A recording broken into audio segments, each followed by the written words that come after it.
আচ্ছা ফেসবুক কার কার আছে একটু হাত তোলেন তো। লজ্জা লাগছে নাকি রে ভাই? আরে ভাই ফেসবুকে আমার আছে না, দুটো আছে আমার, মাশাআল্লাহ সকলের আছে, তাই না? আচ্ছা ফেসবুক কে তৈরি করেছে? Mark Zuckerberg. কোন ধর্মের মানুষ? নো, ইহুদি, জিউস। মার্ক জুকারবার্গ কোন ধর্মের? ইহুদি। মার্ক জুকারবার্গ 2 বছর আগে টুইট করে জানিয়ে দিয়েছে যে তার মূল উদ্দেশ্য ছিল গোটা বিশ্ব জগতের মানুষের ডাটাবেস, তথ্য, ডকুমেন্টস তাদের সংরক্ষণে রাখা। তিনি জানিয়েছেন আমরা 2004 সালে ফেসবুককে ফেব্রুয়ারি মাস থেকে শুরু করেছি, পাবলিশ করেছিলাম। 2022 সালে এসে তিনি দাবি করে বলছেন যে গোটা বিশ্ব জগতে মানুষের সংখ্যা 800 কোটি, আর ফেসবুক প্রোফাইল বর্তমান গোটা বিশ্ব জগতে আছে প্রায় 500 কোটি। তার মানে 500 কোটি মানুষের ডাটা, তথ্য, ডকুমেন্টস তাদের হাতে আছে না নাই? আছে। এতটুক যতটুক না, তার চেয়ে ভয়ঙ্কর তথ্য তিনি বলছেন এটা যারা এই সোশ্যাল মিডিয়া বা এই মাল্টিমিডিয়া সেটগুলো ব্যবহার করে, বা অ্যাপেল অ্যান্ড্রয়েড ব্যবহার করে, মাইক্রোসফট ব্যবহার করে, প্রত্যেক মানুষ যারা মোবাইল ব্যবহার করে প্রত্যেক দিন 24 ঘন্টার মধ্যে 4 থেকে 5 ঘন্টা মোবাইলের পেছনে সময় ব্যয় করে। কত ঘন্টা? 4 থেকে 5 ঘন্টা। আচ্ছা এখানে যত মানুষ আছেন আপনার 4 থেকে 5 ঘন্টা প্রত্যেকদিন মোবাইল ব্যবহার করেন? হ্যাঁ, বেশি মানে এটা মিনিমাম। যাদেরই সোশ্যাল মিডিয়া প্ল্যাটফর্ম আছে, সেটা ইউটিউব হোক, ফেসবুক, ইনস্টাগ্রাম, টুইটার, যে কোনো প্ল্যাটফর্ম, অথবা পাবজি গেম আছে না নাই? 4 থেকে 5 ঘন্টা এটা মানুষ সময় ব্যয় করছে প্রত্যেক দিন। আপনার মধ্যে এমন কোনো মানুষ আছেন যাদের কাছে এই মোবাইল আছে, অ্যান্ড্রয়েড সেট, রাত্রিবেলা ঘুমানোর পূর্বে 10-15 মিনিট মোবাইল নিয়ে খোঁচাখুচি করেন না, ব্রাউজিং করেন না? কে একজন আছেন? হাত তোলেন তো দেখি। এই 4 জন মোবাইল আছে আপনার? আরে ভাই ও নাই, বন্ধা নারীর সন্তান আছে, জিজ্ঞাসা করে লাভ আছে? ও তো বলে দিয়েছে বন্ধা। যার মোবাইল আছে, অ্যান্ড্রয়েড সেট, সোশ্যাল মিডিয়া আছে, অথচ রাত্রিরাতে একটু খোঁচাখুচি করেন না, কি একজন হাত তুলতে পারবেন দেখি তো? তুমি তো আল্লাহর ওলি রে। আপনি আছেন? আচ্ছা ও কে জিজ্ঞেস, তোমার বয়স কত? হ্যাঁ, বিয়ে করেছো? দাঁড়াও তো দেখি। করো না এখনো? এই তোমার কি মোবাইল দেখেছেন? ও হচ্ছে বাটন মোবাইল। আরে বসো, এখন বিয়ে করেনি, ছেলের নাম ঠিক করার জন্য উঠে পড়েছে। আরে ভাই তোমার মোবাইলই তো হবে সোশ্যাল মিডিয়া, তো তুমি ব্যবহার করবে কি? কথা বুঝতে পারলেন না ভাইজান? বিয়েই করেননি, শ্বশুর বলে ডাকার শখ। আগে বিয়ে করে মানে মোবাইল কিনো, তারপরে দেখবো তোমাকে যে রাতে ঘুমে ঘুমে 4-5 মিনিট হলেও তুই সোশ্যাল মিডিয়া ব্যবহার করেছে কি করে নাই। ভাই কি রে ভাই, আপনি কি বুঝতে পারছেন কি প্রশ্ন করলাম? আমি তো উদাহরণ দিয়ে বলছি যে ডাইরেক্ট অ্যান্ড্রয়েড সেট আছে, সোশ্যাল মিডিয়া প্ল্যাটফর্ম ইউজ করে, কিন্তু রাত্রিতে ঘুমানোর পূর্বে 4-5-10-20 মিনিট ঘোচাঘুচি করে না। কেউ একজন আছেন? আপনার কি মোবাইল গো? অ্যান্ড্রয়েড। ফেসবুক আছে? নাই। চিন্তা করেছেন?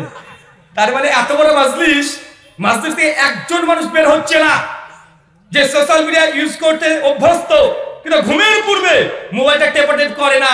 এত মানুষ কি রে ভাই, ওর হাত তুলে কাকে ডাকে? এই সময় হাত তুলে রে ভাই, এই সময় হাত তোলার জন্য বলছি, ও পেছন দিয়ে ডাকছে এভাবে। আচ্ছা আরেকটা প্রশ্ন করি মায়েদেরকে, যদি মায়ের এখানে নেই, বাবা হিসাবে আপনি সাক্ষী দেন তো, আপনার বাড়িতে 1-1.5-2 বছর, 2.5 বছর, 3 বছরের ছেলে আছে, ছেলেকে খাবার খাওয়ানোর সময় মোবাইল দেন না, এমন কোন বাপ আছেন? মোবাইল আছে তো? হ্যাঁ, বয়স কত ছেলের? মেয়ের বয়স কত? বললাম 1-1.5-3 বছর, 7 বছর চলে এসেছে, দেখেছেন? আর বয়স তো 7 হয়ে গেছে। আপনার ছেলে না মেয়ে? বয়স কত? 1.5 বছর। মোবাইল লাগে না? কি লাগে? এমনি খাই? মাশাআল্লাহ, একজন আছে, দেখেছেন? মানে এত বড় মাজলিসে হাতে গোনা 3 থেকে 4 জনকে পাওয়া যাবে।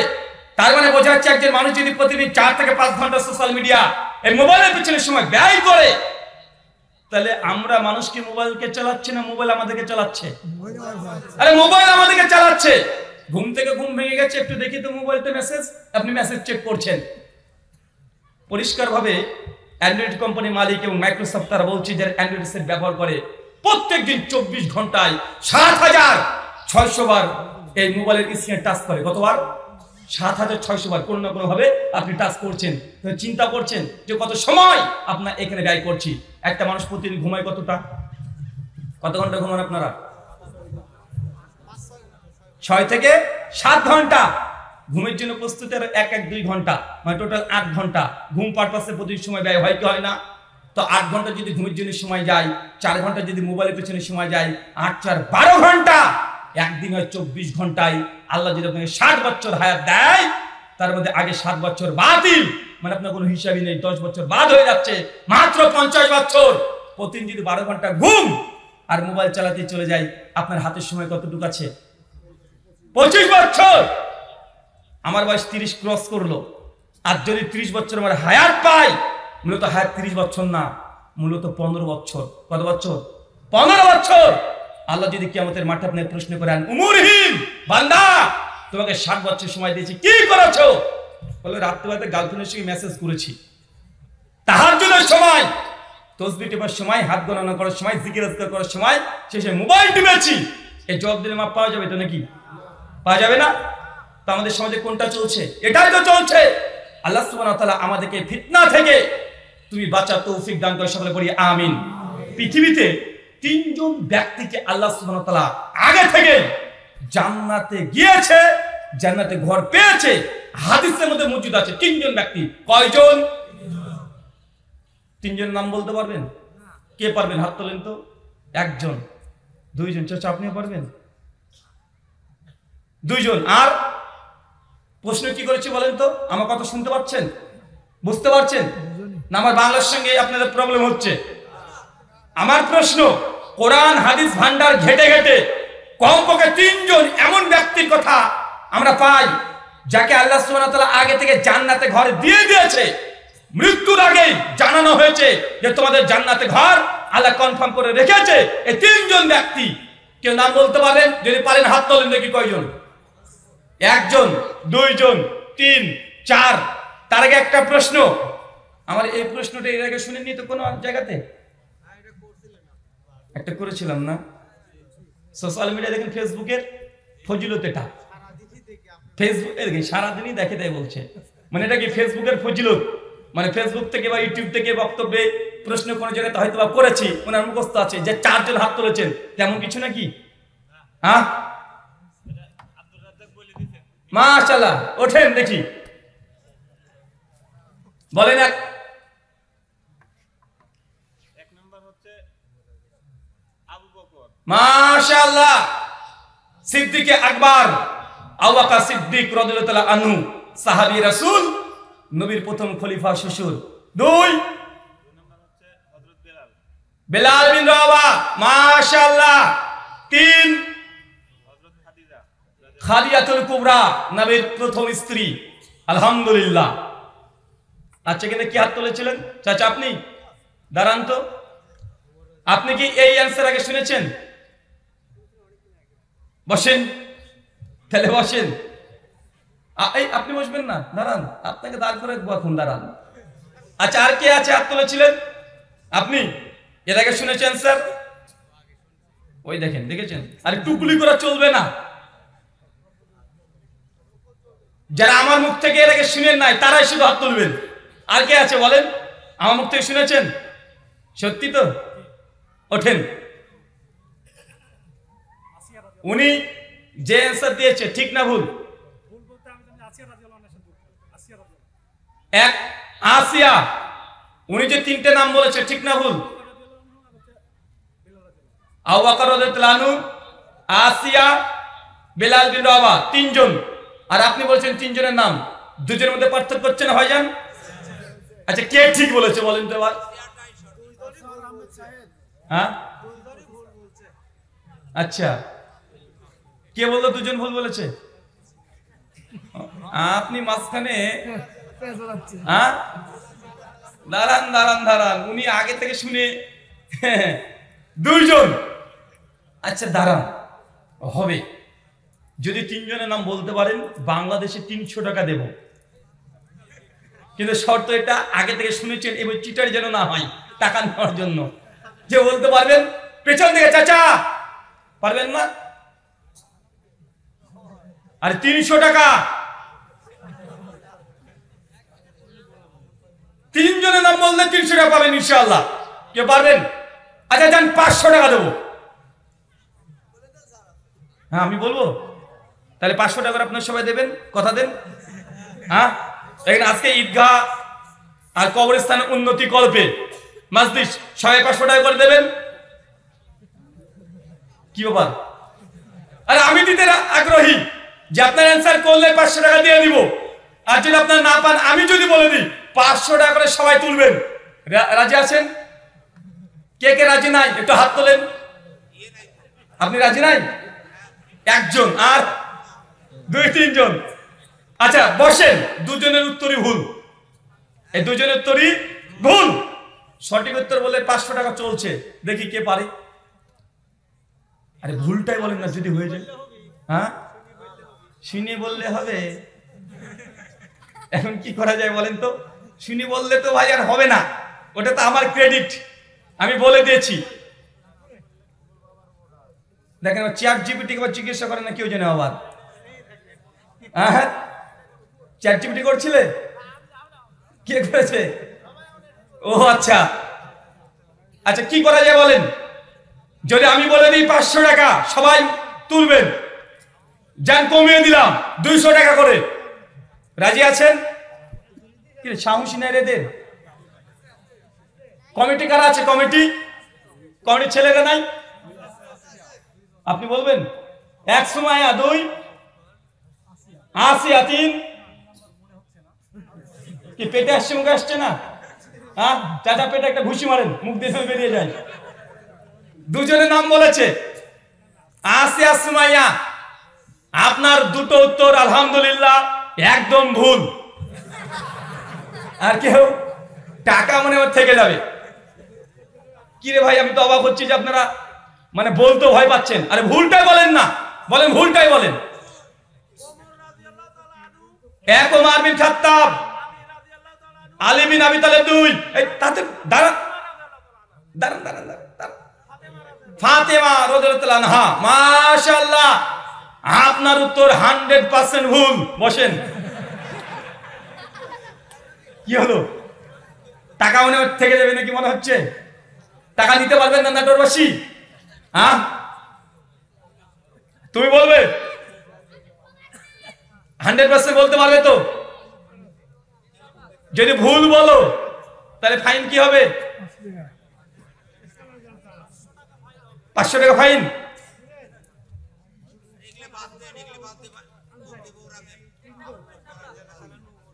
জি জি আচ্ছা বলো। 1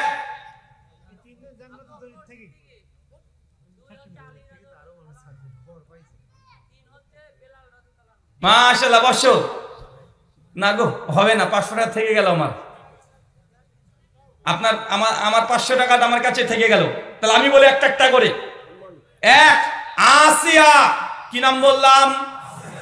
2 খাদিজাতুল কুবরা, 3 ওমর ইবনুল খাত্তাব। এই 3 জন জান্নাতে আগে থেকে ঘর পেয়ে গেছে, কোরআন ও হাদিসের মধ্যে মজুদ আছে। চলেন 3 জন প্রসঙ্গের কথা আল্লাহ কি বলেছে সেগুলো আমরা জেনে আসি। 1 সূরা তাহরিম সূরা নম্বর 66 আয়াত নাম্বার 11-তে আসছে যে জান্নাতে ঘর পেয়ে গেছে, আল্লাহ আগে থেকে জানিয়ে দিয়েছেন। মুসনাদে আবি আলা হাদিস না 6411 আল্লাহ নবী বলছেন, আবু হুরায়রা হাদিসের রিওয়ায়াত করছেন, যখন বিবি আসিয়া ফিরাউনের স্ত্রী আসিয়া যখন নবী মুসার দিন গ্রহণ করে নিয়েছে, ইসলাম গ্রহণ করে নিয়েছে, ফিরাউন সর্বত্রই তার নিজের স্ত্রীকে জেলখানে বন্দী রেখে প্রতিদিন সকাল আর সন্ধ্যা বেলায় 100-200 করে বেত্রাঘাত মারতো। আসিয়া বারবার আল্লাহকে বলতো, আল্লাহ দুনিয়াতে ফিরাউনের আশপাশের দরকার নেই, এই অট্টালিকা আমার দরকার নেই, আমি তোমার কাছে ঘরের একটা কাঙাল। সূরা তাহরিমের 11 নম্বর আয়াত আল্লাহ জানিয়ে দিয়েছেন সেই দিন আসিয়ার দোয়াকে আল্লাহ সুবহানাহু ওয়া তাআলা কবুল করে নিয়েছিলেন। আর মুসনাদ আবি আলা বর্ণনা আসছে, যখন আসিয়া মৃত্যুবরণ করছে সেই সময় জান্নাতে কোন ঘরটা তিনি থাকবেন সেই ঘরটা এক ঝলক আল্লাহ দেখিয়েও দিয়েছেন। বলেন তো কারণ কি? আসিয়া কি এমন কাজ করেছে যে জান্নাতে তাকে আগে থেকে ঘর দিয়ে দেওয়া হয়েছে? চাচা বলেন তো আসিয়াটা কে? ফিরাউনের স্ত্রী। তার মানে ফিরাউন কত বড় আল্লাহর ওলি? না জানেন এক কথায় বায়োডাটা দুনিয়ার ইতিহাসে সব চাইতে খারাপ পাপিষ্ট বদ মানুষ কেউ যদি থাকে তার নাম কি? ফেরাউন। অথচ তার নিজের স্ত্রী জান্নাতে ঘর পাবে, অথচ বাঙালি মানুষের অন্তরে একটা ধারণা আছে কি যে পীরের বাচ্চা পীর আছে না নাই? বাপ পীর মানে বেটা পীর, ও মূর্খ হোক দাড়ি চাচা হোক, কেন সুরেশ্বরী পীরের বেটার দাড়ি চাচা আছে না নাই? বাসা সুরেশ্বরী পীরের বেটার দাড়ি চাচা, তারপরে সে পীর। আপনাদের এই তো কুষ্টিয়া, ওখানে ন্যাংটা পীর আছে না? জামা প্যান্ট কিছুই নাই তাও পীর। মানুষ মনে করছে যে আওলাদে রসুল এই দিয়ে বাংলাদেশের সিলসিলা চলে কি চলে না? মানে নবীর বংশধর আবু বকর সিদ্দিক রাদিয়াল্লাহু আনহুর বংশধর 17তম 18তম 20তম বংশধর নিয়ে বাংলাদেশে কি গোটা বিশ্বে মুসলমানরা এক ধরনের ব্যবসা করছে। অথচ ফেরাউনের স্ত্রী, ফেরাউন এত বড় কাফের হওয়ার পরেও তার স্ত্রী জান্নাতে। আরেকজন আছেন নবী হওয়ার পরেও তার স্ত্রী জাহান্নামে। নাম কি? কোন স্ত্রী? নবী স্ত্রী, কোন নবীর স্ত্রী জাহান্নামে যাবে? আলেম মানুষ আপনি বলেন কেন? হ্যাঁ, না না, আলেমরা বলবেন না। লূত নবীর স্ত্রী কোথায় যাবে? জাহান্নামে। একজন নবী আছে যার বেটা আওলাদে রাসূল, ডাইরেক্ট আওলাদে রাসূল, জাহান্নামে যাবে। তার নাম কি? নূহ আলাইহিস সালামের সন্তান। নাম কি? কেনান। চাচা কেনান কোথায় যাবে? তা আপনি যে মনে করছেন যে বাপরে নবীর বংশধর মানে একদম হাক্কানি পীর, তো কেনান হচ্ছে সবচেয়ে বড় পীর হওয়ার দরকার ছিল। তার নূহের সন্তান কে? কেনান। তো কেনান জান্নাত না জাহান্নামে যাবে? জাহান্নামে। আল্লাহ তাকে নৌকাতে ওঠার অনুমতি দেয় নাই। আরেকজন নবী ছিল, বাপ তার জাহান্নামে। দেখেন নূহ নবী কি, বাপ নবী, বেটা কোথায়? জাহান্নাম। উল্টে যাবে ঘটনা। এবার বেটা নবী, বাপ কোথায়? নাম কি সে নবীর? নবী ইব্রাহিম আলাইহিস সালামের বাবা নাম কি? আজর। জান্নাত না জাহান্নাম? তার জন্য বাংলার মানুষকে এই কথা বলতে চাই যে আপনি যতই মনে করেন যে পীরের বাচ্চা পীর, গদ্দি নাসির পীর, আওলাদে রাসূলকে মনে করছেন যে হাক্কানি পীর, এর সবগুলো ইসলামের সঙ্গে কোনোটাই সাদৃশ্যপূর্ণ নয়। মনে রাখবেন, ইসলাম আছে শুধুমাত্র যার ঈমান আছে তার মূল্য আছে, যার ঈমান নাই তার দাম নাই। এর জন্য ফেরাউনের স্ত্রী জান্নাতি, কিন্তু লূতের স্ত্রী জাহান্নামী। কিন্তু আপনাকে আমরা এটা বুঝাতে পারিনি। শুধু আপনি বলেন দেখেন উনি হাক্কানি পীর। কিভাবে বুঝলেন? বলছে উনি যা কারামত দেখেছে জানেন। আমার পীর সাহেব একদিন রাত্রিবেলা 2টোর দিকে ওই ভোলার সাইড থেকে ওয়াজ করে আসছিল, মাঝখানে নদী, অনেক বড় নদী। আমার পীর সাহেব তখন দেখছে যে নদীর মধ্যে ঝড় বৃষ্টি শুরু হয়ে গেছে, ধুধু প্রান্ত, রাত্রে শিয়াল ডাকছে, কেউ নেই। এসে দেখছে যে নৌকা আছে কিন্তু মাঝি নেই। এখন হবে কি? এরকম বক্তব্য আছে না নাই? তখন পীর সাহেব করলেন কি, পীরের চোখ যেন কি একটা বন্ধ করলেন, বন্ধ করে একটু পরে জায়নামাজটা ফেলে দিলেন, নামাজের জন্য দাঁড়িয়ে গেলেন। যাহা জায়নামাজের পরে পীর সাহেব আর মুরিদ যখন চেপেছে, ওই জায়নামাজ থেকে উঠতে উঠতে উঠতে উঠতে পার করে দিয়েছে, একদম আলিফ লাইলা। পীর সাহেবের নামে বেগুনে জিকির করে, শোনেন নাই? বক্তারাই তো বলে, বাংলাদেশের বক্তারা বলেন না, বেগুনের হুই থেকে বেগুন জিকির করছে পীর সাহেবের। ভাগ এসে পীরের কাছে নাম করছে, মানে প্রণাম করছে, সালাম করছে। এরকম শোনা যায় কি যায় না? যায়। আমি একটা কথা আপনাকে শুধুমাত্র বলতে চাই, ভাইজান, এইসব পীরদের কারামত কতদিন ছিল জানেন? দেখুন এখনকার নতুন নতুন অনেক পীর আছে না নাই? বাংলাদেশে কম পীর আছে, এখন কয়েক লক্ষ পীর এখনো বাংলাদেশে আছে, কিন্তু এইসব পীরের কারামত হয় না কেন রে ভাই? কেন তারা কারামত করতে পারে না? কারামত তাদের ততদিন ছিল যতদিন এই ক্যামেরার মোবাইল আবিষ্কার হয়নি। যতদিন ক্যামেরা ছিল না ততদিন পীরের কারামত ছিল। দেখেন পীরদের বই পড়লে মানে হাজার হাজার কারামত, আমার পীর সাহেব এই, আমার পীর সাহেব ওই। কিন্তু এখন তো বাস্তবে শুধু বাংলাদেশে কয়েক লাখ পীর সাহেব আছে, একজনের একটা কারামত হয়েছে, কেউ দেখাতে পারবেন? कोई करामत হয় না কেন? তার মানে মনে হচ্ছে ডাল में कुछ काला है, ডাল में कुछ काला नहीं है, बल्कि पूरा डाल ही काला है। মানে কারামতের নামে যা বলছে সবগুলো কেচ্চা খালি ছাড়া কিছুই না। আপনাকে একটা জাস্ট উদাহরণ দিলে আপনি বুঝতে পারবেন। ইমাম আবু হানিফা রাহিমাহুল্লাহ প্রসঙ্গে বাংলার মানুষকে বলা হয় চিৎকার মেরে যে আমরা এমন ইমামের আনুগত্য করি যিনি এশার নামাজ পড়তেন আর ফজর পর্যন্ত এক অজুতে 40 বছর নামাজ পড়েছে। বলা হয় কি হয় না? তিনি 80 বার হজ করেছেন, 50 বছর সিয়াম রোজা পালন করেছে। এই ফজিলত বলা হয় কি হয় না? চাচা এই ফজিলত, এই কারামত, এই ঘটনার ছোট্ট একটু পোস্টমর্টেম করি, চলেন। আপনাকে যে প্রশ্ন করছি আপনি উত্তর দেন। বলেন তো এশার নামাজে অজু করেছে ফজর পর্যন্ত এই মানে অজু টিকে ছিল, তাহলে মাঝখানে কি ফুসফাস কিছু হয়নি? প্রস্রাব পায়খানা লাগেনি? এটা একদিন, 2 দিন, 1 সপ্তাহ, 1 মাস ঠিক আছে, 40 বছর এটা কি মানা যায়? উনি আবার বলছে স্ত্রী ছিল, দেখেছেন কত দূর চলে গেছে। 40 বছর স্ত্রী ছিল, তো স্ত্রীর হক আদায় করা দরকার আছে না নাই? তো যদি দিনের বেলায় হয় রাতে লাগবে নাকি? না, দিনটাকে তালা মেরে দিয়েছে। কেন? 50 বছর যে দিনে রোজা রেখেছে, মানে দিনটাও বাতিল। আচ্ছা, আমি এই জায়গাতে আমি তানকিদ করবো না। আমার অভিযোগ হচ্ছে এটা, বা আমার জানার ইচ্ছে এইটা, ভাই বলেন তো, যদি কেউ অজু অবস্থায় ঘুমিয়ে যায়, অজু থাকবে না ভাঙবে? ভেঙে যাবে। সবাই আমরা একমত কি একমত নয়? একমত। তাহাজ্জুদের নামাজ কাকে বলে? ঘুম থেকে উঠে যে নামাজ পড়া হয় সেটাই তাহাজ্জুদ। একজন রাত্রে ঘুমায়নি, জেগে আছে, সে যদি নামাজ পড়ে তাহাজ্জুদ হবে? ফতোয়া স্বামী বাহারুর রায়, ফতোয়া আলমগীর, হেদায়া, বেকায়া, সবগুলো হানাফি মাযহাবের ইজমাই মাসালা। এটা কেউ যদি সারা জেগে থাকে, মাঝে যদি না ঘুমায়, তার তাহাজ্জুদের নামাজ বলে বিবেচিত হবে না, ওটা নফল এমনি সাধারণ নামাজ বলে বিবেচিত হবে। এখন আমার প্রশ্ন এটাই, যদি রাত্রিবেলাতে ইমাম আবু হানিফা রাহিমাহুল্লাহ না ঘুমায়, তাহলে তিনি 40 বছর তাহাজ্জুদের নামাজ পড়েনি। বুঝতে পারলেন না মনে হয়? কি? কারণ তাহাজ্জুদের জন্য কি শর্ত? ঘুম শর্ত না। যদি তিনি না ঘুমান, তাহলে তাহাজ্জুদের নামাজ জিন্দেগিতে তার হয়নি। আর যদি বলেন না তাহাজ্জুদ পড়েছে, তাতে ঘুমাতে হয়েছে, ঘুমালে ওযু শেষ।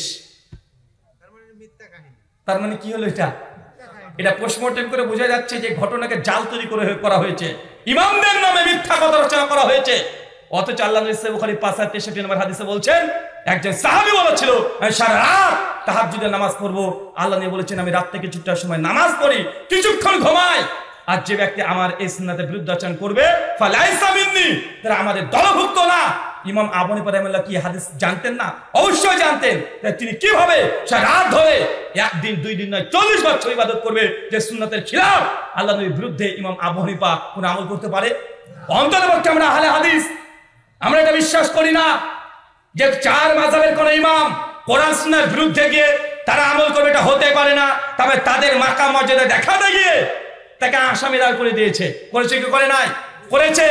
আপনাকে আমি ওই কথাই বলছি, আসিয়া রাদিয়াল্লাহু আনহা আলাইহিস সালাম তিনি জান্নাতে আগে থেকে ঘর পেয়েছে, অন্য কোনো কারণ নয়, একটাই যে ফেরাউনের মতো স্বামীর সঙ্গে সংসার করেছে।